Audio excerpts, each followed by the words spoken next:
Welcome to Campfire Stories. Tonight, no ghost, no falls, no fog. Tonight we're doing a book.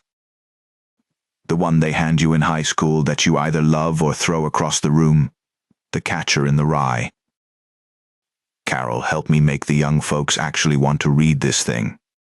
Happily, because here's the secret, kids. This book from 1951 is basically a teenager posting through a breakdown, and it is painfully relatable. Marty, set us up.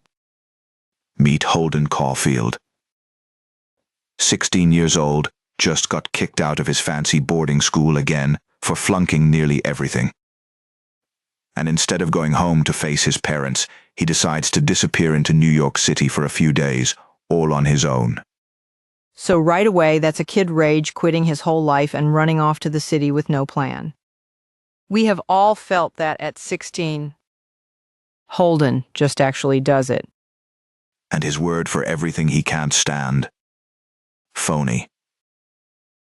Everybody's a phony, the teachers, the popular kids, the adults with their fake smiles and fake handshakes. The whole grown-up world looks like a costume party to him, and he can't stand the costumes. Translate phony to right now, and it's just fake.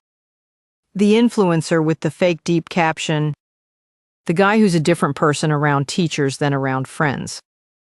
Holden's the kid in the group chat going, "Does anyone else feel like everything's fake? Spoiler, everyone does." Nobody says it. He wanders the city 3 days. Wears this red hunting hat, backwards, like armor. Tries to act like an adult. Gets into trouble. Gets roughed up. And the whole time he's getting lonelier and lonelier, calling people, just hoping somebody's home. And that's the part that gets me.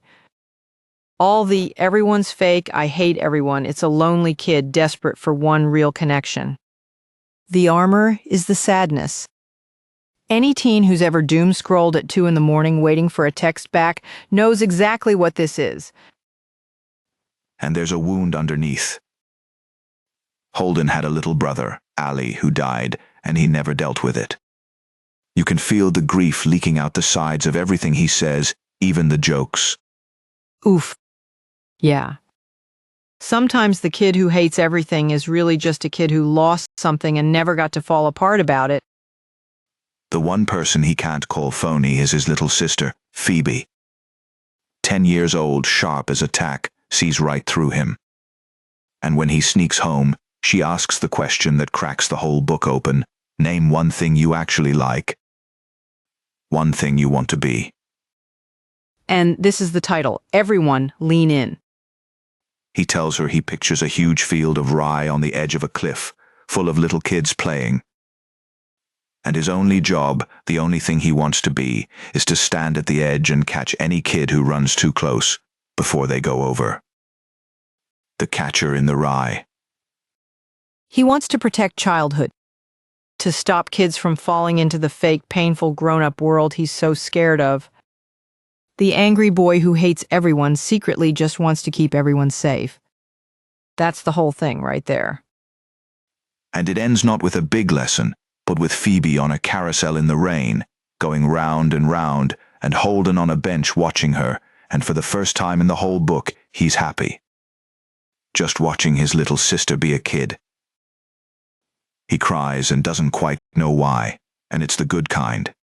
So here's the pitch to any teen who thinks this is boring, required reading. It's about feeling like everything's fake, being lonely in a crowd, missing someone, and having no idea who you're supposed to become. If you've ever felt all of that at once at midnight, congratulations, you already get this book better than most adults do. 1951, and it still reads like it was written this afternoon. Give it a chance. I'm Marty Shepherd. And I'm Carol. Keep your red hat on and catch the ones who wobble. Sleep warm, friends.